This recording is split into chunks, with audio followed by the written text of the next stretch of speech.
In the slums of Villa Fiorito, a boy was born with a ball at his feet and fire in his heart. He rose from poverty to become a global icon, a genius, a god to some and a flawed man to others. This is the story of Diego Armando Maradona, a journey of passion, triumph, chaos, and immortality. One man, one ball, one legend, forever. Diego Armando Maradona was born on October 30th, 1960, in Villa Fiorito, a poor suburb in the southern outskirts of Buenos Aires, Argentina. He was the fifth of 8 children in a working-class family. His father, Don Diego, worked at a chemicals factory, while his mother, Dona Tota, devoted her life to raising their children in a cramped, humble home. Life in Villa Fiorito was tough. There was barely enough money for food, let alone luxuries. But it was in these harsh conditions that Diego's magical journey began. From an early age, Diego showed an unusual obsession with a football. At just 3 years old, he would play with anything that resembled a ball, kicking it across dusty streets, dodging stones, puddles, and sometimes stray dogs. For his 3rd birthday, he received his first real football, a worn, patched-up ball that became his most treasured possession. It wasn't just a toy. It was his escape, his identity, and his dream. Diego practiced endlessly in the small alleyways and open fields of his neighborhood.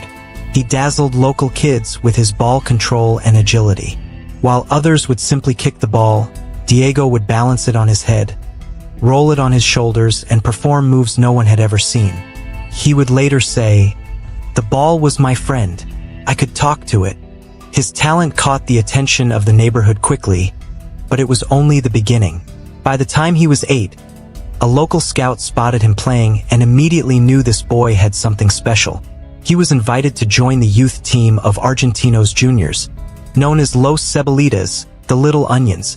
It was the first step of a legend in the making. At Argentinos Juniors, Maradona became a sensation. Under the guidance of coach Francisco Cornejo, he was treated not just as a player, but as a project. Despite being smaller and younger than many of his teammates, Diego's skill level was simply unmatched. He would dribble past 5 or 6 players as if they were invisible, delivering passes with surgical precision and scoring goals from impossible angles. At just 10 years old, Diego led Los Cebolitas to an incredible 136-match unbeaten streak. Word about this magical child began to spread beyond the neighborhoods of Buenos Aires. Journalists started visiting his matches, and fans came just to catch a glimpse of the golden boy they had heard so much about. On October 20th, 1976, 10 days before his 16th birthday, Diego made his professional debut for Argentinos Juniors. As he stepped onto the field, the stadium buzzed with anticipation. He didn't score that day, but he delivered a moment of brilliance. A nutmeg on an experienced defender that brought the crowd to its feet. It was a glimpse of what was to come. Over the next 5 years, Maradona scored 116 goals in 166 matches for Argentinos Juniors. He dazzled the nation with his technique, vision, and charisma. Despite his fame growing rapidly, he remained grounded, always remembering the mud and dust of Villa Fiorito. By 1981, every major club in Argentina wanted him, but his heart was already set. He wanted to play for Boca Juniors, the club he had idolized as a boy. In 1981, Maradona joined Boca Juniors in a highly publicized transfer. Although River Plate had offered more money, Diego chose Boca for love, not wealth. The blue and gold jersey of Boca symbolized passion, defiance, and the soul of the Argentine working class, exactly what Maradona embodied. He quickly became the center of attention in Argentine football. Bombonera, Boca's legendary stadium, was always packed when Diego played. He brought flair, leadership, and a winning mentality to the team.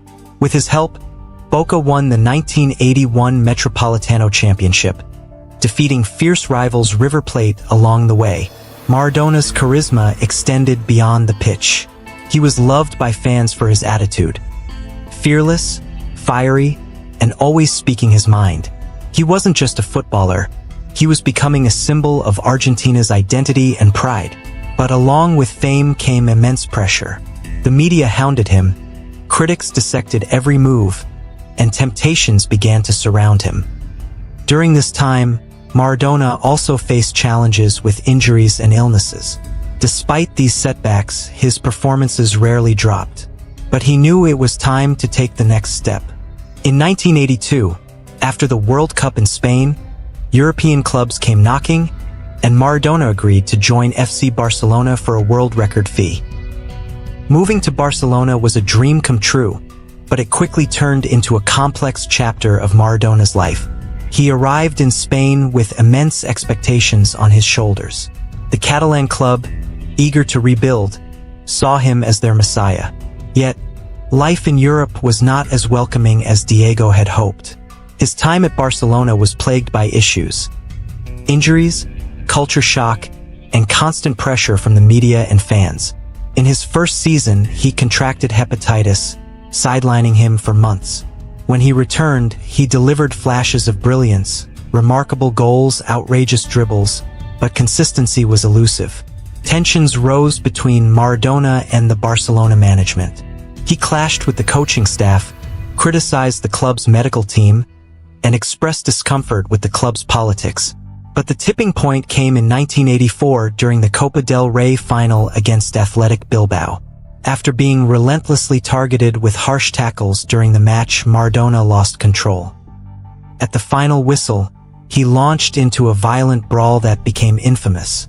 The incident led to a global scandal and effectively ended his time in Barcelona. Despite scoring 38 goals in 58 appearances, Maradona's stint in Spain was deemed disappointing. The magic was there, but the harmony wasn't. He needed a new environment, a place where he could lead, inspire, and be loved. That place, surprisingly, turned out to be Naples, Italy. In 1984, Diego Maradona signed with Napoli, a club in southern Italy that had never tasted major success. The city of Naples, often marginalized and looked down upon by the wealthier north, saw in Maradona a symbol of hope. They didn't just want a footballer, they wanted a savior. Diego gave them that and more. His arrival was met with a frenzy. Over 70,000 fans filled Stadio San Paolo just to watch him juggle the ball. Murals of his face popped up around the city. Maradona is the son of Naples, they said, and he embraced the city with all his heart. On the pitch, Maradona was unstoppable. He played with joy, fury, and genius. Under his leadership, Napoli won their first ever Serie A title in 1987, sending the entire city into wild celebration. That season, he was not just the top scorer, but also the creative engine behind Napoli's success. But he didn't stop there. In 1990, Napoli won their second Scudetto, and in between, they also captured the Coppa Italia and the UEFA Cup in 1989. Maradona had transformed a struggling club into a European powerhouse. He was worshipped, literally. Some Neapolitans built shrines in his honor, calling him San Diego. However, fame came with its shadows. Maradona's off-field life became increasingly chaotic. He struggled with substance abuse, fell into conflicts with the Italian media, and was rumored to be associated with the local mafia. Still, his performances never waned. He was magic every time he touched the ball. The 1986 FIFA World Cup in Mexico would forever define Maradona, not only as a footballer, but as a global cultural icon. By this time, Diego had matured into the complete player. Fast, strong, cunning, and mesmerizing.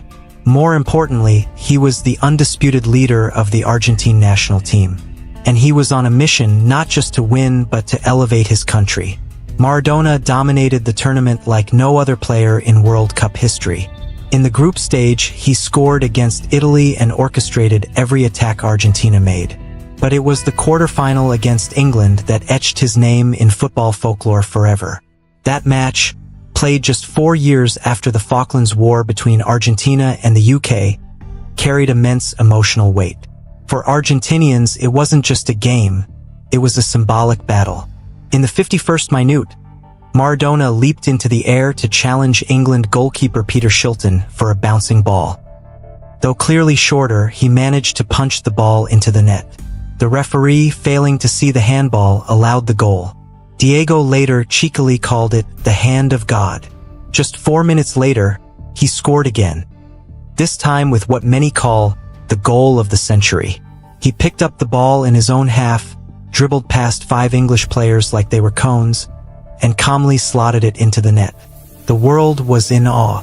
It was a goal of beauty, genius, and defiance. Maradona went on to lead Argentina past Belgium in the semi-final, where he scored another brace. In the final, he assisted the winning goal against West Germany, sealing a 3-2 victory and Argentina's second World Cup title. He lifted the trophy as a national hero. In that tournament, he had scored 5 goals and provided 5 assists. But more than statistics, it was the aura, the spirit, and the artistry that made him unforgettable. After the World Cup triumph, Maradona's fame exploded. He was no longer just a footballer, he was a global superstar. But fame, especially when combined with excess, became a double-edged sword. At Napoli, while still producing moments of brilliance, Diego's personal life began to spiral out of control. Behind the goals and the glory, Maradona was fighting battles. Addiction, loneliness, pressure. He developed a cocaine habit, often disappearing for days. The Italian press turned on him, publishing stories about his drug use, paternity suits, and alleged connections with the Camorra, the local mafia. Though never proven, his image was increasingly entangled in controversy. The situation worsened in 1991. Maradona tested positive for cocaine and was banned from football for 15 months. His fall from grace was stunning. From being worshipped like a god, he now faced shame, legal trouble, and public scrutiny. In 1992, he left Napoli. His relationship with the club, once magical, had ended in heartbreak.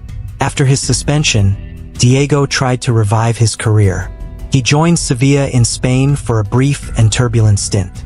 Then came a short return to Argentina with Newell's Old Boys, but the magic was fading. His physical condition had deteriorated, and his speed was gone. The legend was struggling to outrun his past. In the 1994 World Cup in the USA, Maradona made a surprising comeback. He scored a thunderous goal against Greece and roared into the camera in celebration. A fierce, wild moment that made fans believe again. But it was short-lived. After the second match, he tested positive for a banned substance, ephedrine, and was expelled from the tournament. It was the last time he would wear the Argentina shirt. The years that followed were difficult. Maradona battled with addiction, weight issues, and declining health. He was hospitalized several times, once nearly dying in 2000 due to a heart attack linked to drug abuse. But even at his lowest, the world still loved him. Fans stood vigil outside hospitals. Stadiums chanted his name. Murals and tributes continued to appear across Argentina and Naples. Despite his struggles, Diego never turned his back on football. He became a coach, managing smaller clubs and later the Argentine national team. In 2010, he led Argentina to the World Cup in South Africa as head coach. Though the team was eliminated in the quarterfinals, his presence on the sideline, emotional, passionate, and full of fire, reminded the world of his enduring spirit. Maradona later took managerial jobs in Mexico and the Middle East, always drawing crowds wherever he went. Though he never found coaching success equal to his playing career, his influence never waned. In Argentina, he remained a national treasure. In Naples, he was a saint. On November 25, 2020, Diego Maradona passed away at the age of 60 due to a heart attack. The news stunned the world. A river of tears flowed across Argentina and Italy. The Argentine government declared 3 days of national mourning. Over 1 million people tried to attend his funeral. His coffin was draped with the national flag and a Boca Juniors jersey, carried through a sea of fans shouting, "Diego! Diego!" But even in death, Maradona lives on. Streets, stadiums, and children are named after him. The Stadio San Paolo in Naples was renamed Stadio Diego Armando Maradona. His left foot is immortalized in bronze. His face is tattooed on thousands of fans. And his legacy of genius, rebellion, triumph, and tragedy remains one of the greatest stories ever told.